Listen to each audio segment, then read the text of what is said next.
Israel ఒకవైపు, America ఒకవైపు ఈ రెండు సంయుక్తంగా ఇరాన్ మీద దాడి చేస్తున్నాయి. ఇలాంటి సమయంలో ఇరాన్ పాలు పెంచి పోషించినటువంటి పాములన్నీ ఏమైపోయాయి? అందులో హెజ్బొల్లా తప్ప మిగతావన్నీ కూడా సైలెంట్ అయిపోయాయి. లెబనాన్లో ఉన్నటువంటి హెజ్బొల్లా ఒక్కటే పోరాడుతుంది. హమాస్ ఇరాన్ వైపు పోరాడడానికి చూస్తుంది, కానీ దానికి ఇప్పుడు అవకాశం లేదు.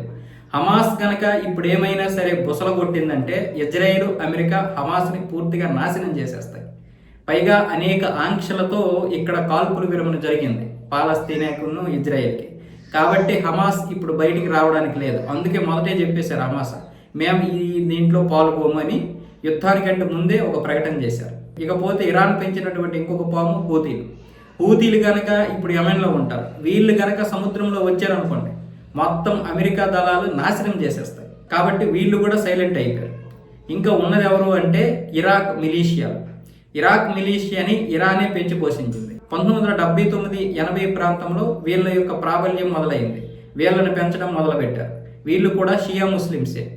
అయితే ఇప్పుడు ఇరాన్ ఇలాంటి పరిస్థితుల్లో ఉన్నప్పుడు వీళ్ళు ఒక్కరు కూడా బయటికి రావడం లేదు. ఈ ఐఆర్జీసీ ఏదైతే ఉందో, ఇస్లామిక్ రెవల్యూషనరీ గార్డ్స్ కార్ప్, అదే వీళ్ళకి అన్ని విధాలుగా కూడా శిక్షణ ఇచ్చేది, డబ్బు ఇచ్చేది, ఆయుధాలు ఇచ్చేది ఈ ఇరాన్ ద్వారా. కానీ ఇప్పుడు ఈ మిలీషియాలు ఏం చేస్తున్నారంటే, వాళ్ళు కూడా రాజకీయ ప్రాబల్యం కోసం, అలాగే డ్రగ్స్ డబ్బు కోసం, కాంట్రాక్ట్లు, ఇలా రకరకాల ఆర్థిక లావాదేవీల మీద పడ్డారు.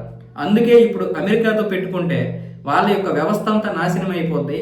పైగా మనము ఇరాన్కి బానిసత్వంగానే ఉండాలి ఇక ఇలా ఉంటే అని వాళ్ళు ఏం చేస్తున్నారు, సొంత ప్రాబల్యం కోసం ప్రయత్నాలు చేస్తున్నారు. సో వాళ్ళ ఉనికి కోసం వాళ్ళు ప్రయత్నాలు చేస్తున్నప్పుడు ఇరాన్ వైపు కనుక పోరాడితే అమెరికా, ఇజ్రాయెల్ మొత్తం వాళ్ళని నాశనం చేసేస్తాయి.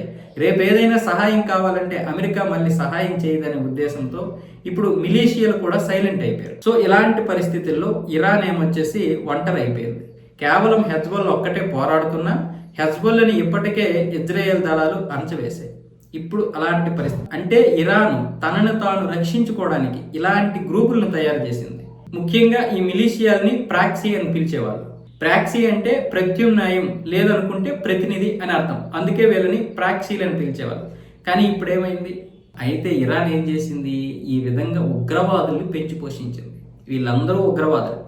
మిలీషియాలు వాళ్ళని వాళ్ళు తెలుసుకున్నారు, మనం ఉగ్రవాదంతో ఉంటే మన జీవితం నాశనం అయిపోద్దని తెలుసుకొని ఇప్పుడు వీళ్ళేమొచ్చేసి బయటకు వచ్చారు. కాబట్టి మిగతా 3 గ్రూపులు ఇంకా ఉగ్రవాదంలోనే ఉన్నాయి. అవి ఉగ్రవాదంలో ఉంటూనే ఉంటాయి. ఏదైనా సరే ఒక దేశం మతతత్వంతో ఉగ్రవాదాన్ని పెంచి పోషిస్తే ఈరోజు ఇరాన్ లాంటి పరిస్థితి వస్తుంది అందరికీ. అలాంటి పరిస్థితే ఒక పాలస్తీన్కి కావచ్చు, సిరియాకి కావచ్చు, పాకిస్తాన్కి కావచ్చు, ఇవన్నీ కూడా అలాంటి పరిస్థితుల్లోనే ఉన్నాయి. రేపు బంగ్లాదేశ్ కూడా అదే పరిస్థితికి వెళ్ళిపోతుంది.